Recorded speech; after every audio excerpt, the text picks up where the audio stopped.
This race just exposed something Formula One didn't want you to see. Not a mistake. Not bad luck. A system breaking in real time. Because in Japan, everything the drivers warned about happened. Exactly how they described it. A car suddenly losing speed on a straight. Another arriving over 40 km/h faster. Less than 2 seconds to react. And then, a 50G crash. At over 300 km/h. Predicted. Ignored. And then proven, in the worst possible way.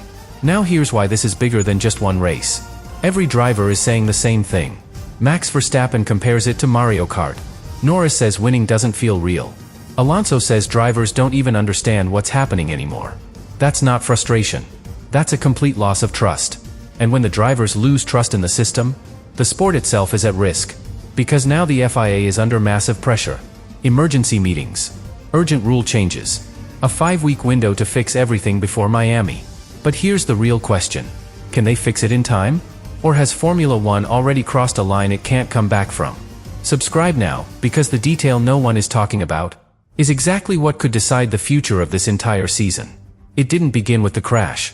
That's the part most people miss. Because by the time Suzuka happened, the problem was already fully understood. Inside the cockpit, inside the paddock, even inside the FIA. Melbourne was the first signal. Not dramatic. Not chaotic. Just wrong. Max Verstappen felt it immediately. Not in lap time. In behavior. Cars accelerating like normal, then suddenly losing power on the straights. Overtakes happening too easily, then disappearing just as fast. That's when he said it. Mario Kart. At first, it sounded like a joke. Something exaggerated. Something fans could laugh at. But inside Formula One, no one laughed. Because they knew exactly what he meant. Energy deployment. Battery states. And something new? Something drivers couldn't fully predict. Super clipping. A moment where the car suddenly runs out of electrical power. And becomes dramatically slower? Right in the middle of a straight. Now imagine that. At 300 km/h. Now imagine another car behind you. With full energy. Closing fast. Too fast. And suddenly, what looked like a technical detail becomes a safety risk. Now Charles Leclerc reaches the same conclusion. Independently. He describes it like a power boost. Like hitting something that gives you instant speed. Then takes it away. Different words. Same reality. This isn't pure racing anymore. This is timing. System management. Moments the driver doesn't fully control. And that's where everything begins to shift. Because Formula One has always been built on one idea. The best driver wins. But now, the system decides when you're fast. And when you're not. Then Carlos Sainz says something that changes the entire story. He doesn't talk about racing. He talks about what comes next. He points directly at the straights. At the speed differences. And he says it clearly. This will end in an accident. Not maybe. Not possibly. Will. And in that moment, everything becomes different. Because Formula One drivers don't speak like that lightly. They understand risk better than anyone. They live inside it. So when one of them speaks with certainty, it's not emotion. It's experience. But here's where the real problem begins. Nothing changes. The FIA listens. Analyzes. Waits. And while they wait, the system stays exactly the same. Race after race. Lap after lap. Building towards something that every driver can already see coming. And what happens next is where this stops being a warning and becomes something impossible to ignore. China is where everything escalates. Because what felt strange in Melbourne now feels dangerous. The same behavior. The same unpredictability. But amplified. Longer straights. Higher speeds. Less margin for error. And suddenly, drivers stop joking. Max Verstappen doesn't mention Mario Kart anymore. He calls it what it is. A disaster. He says he can't attack. Can't defend. Can't even trust what the car will do from one moment to the next. And that detail changes everything. Because Formula One is built on confidence. Every move depends on it. Every overtake. Every braking point. Every decision at over 300 km/h. Remove that confidence, and you remove the foundation of the sport. Now Lando Norris adds something even more uncomfortable. He wins. And still criticizes the system. Says it doesn't feel right. Because the result didn't come from driving alone. It came from energy timing. Think about that. A driver wins a race and doesn't feel satisfied. That's not normal. That's a warning. Now Esteban Ocon describes the moment that matters most. The one that connects everything. You're flat out on a straight. Everything feels normal. Until suddenly, you look in your mirror, and a car is arriving at you. Far faster than expected. No gradual closing. No time to think. Just instant pressure. And in that moment, you don't know what to do. Move aside. Hold position. Commit to the corner. There isn't enough time to decide. And that's where the real danger appears. Because at those speeds, a fraction of a second is everything. Now combine all of it. Unpredictable speed loss. Artificial overtakes. Drivers losing trust. No reaction time. And you get something Formula One cannot accept. A pattern. Because this isn't happening once. It's happening everywhere. Different cars. Different teams. Same problem. And once a pattern forms, the outcome becomes inevitable. By the end of China, everyone in the paddock understands it. This is no longer about improving the show. This is about preventing what comes next. But here's the problem. The FIA still doesn't act decisively. Small changes. Minor adjustments. Enough to respond. Not enough to fix it. And that hesitation is what turns this entire situation into a countdown. Because every lap, every race, pushes the system closer to its limit. And once that limit is reached, there are no warnings left. Only consequences.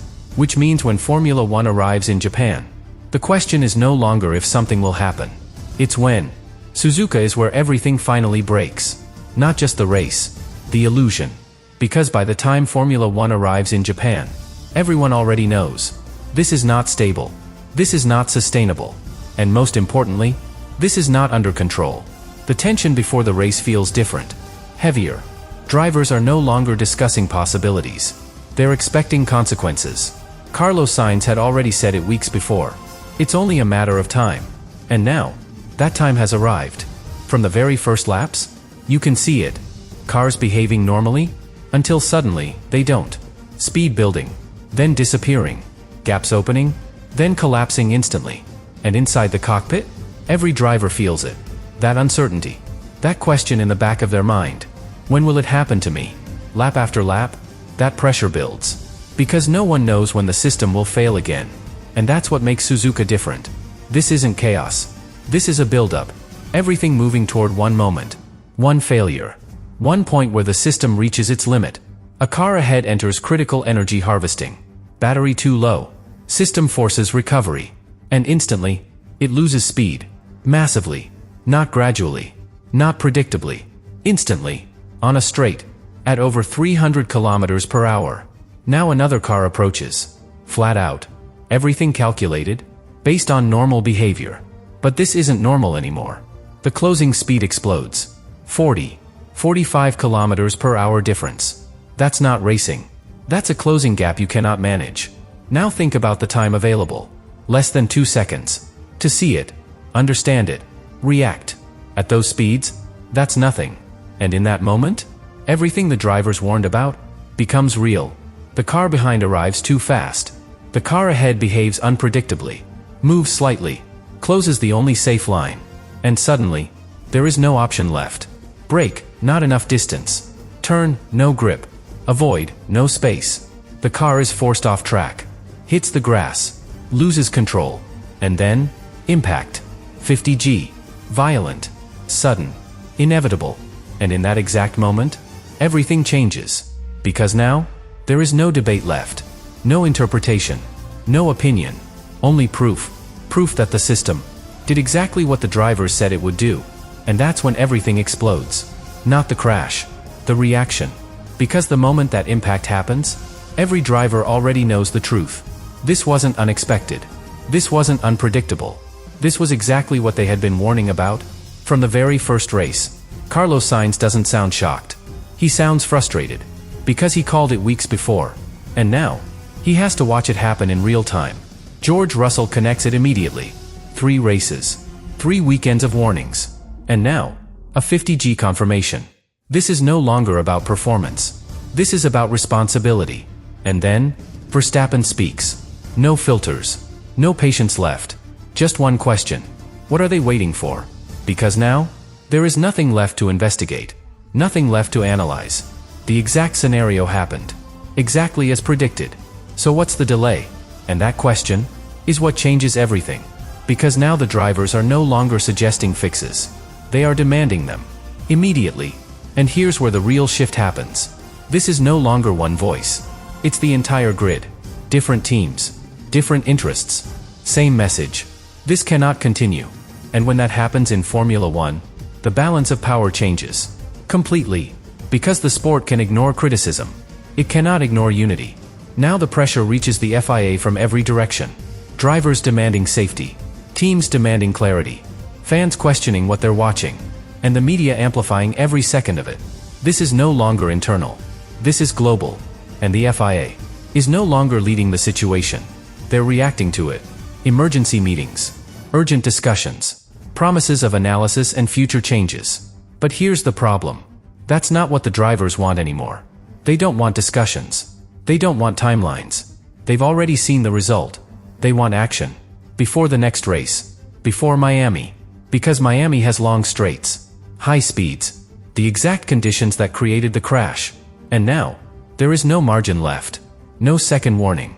No second chance. Because if something like this happens again, this doesn't stay a controversy. It becomes something much bigger. A complete breakdown of trust. Between the drivers and the system that's supposed to protect them. And that leads to the final question. The one everything now depends on. Will the FIA fix it in time? Or has Formula One already gone too far?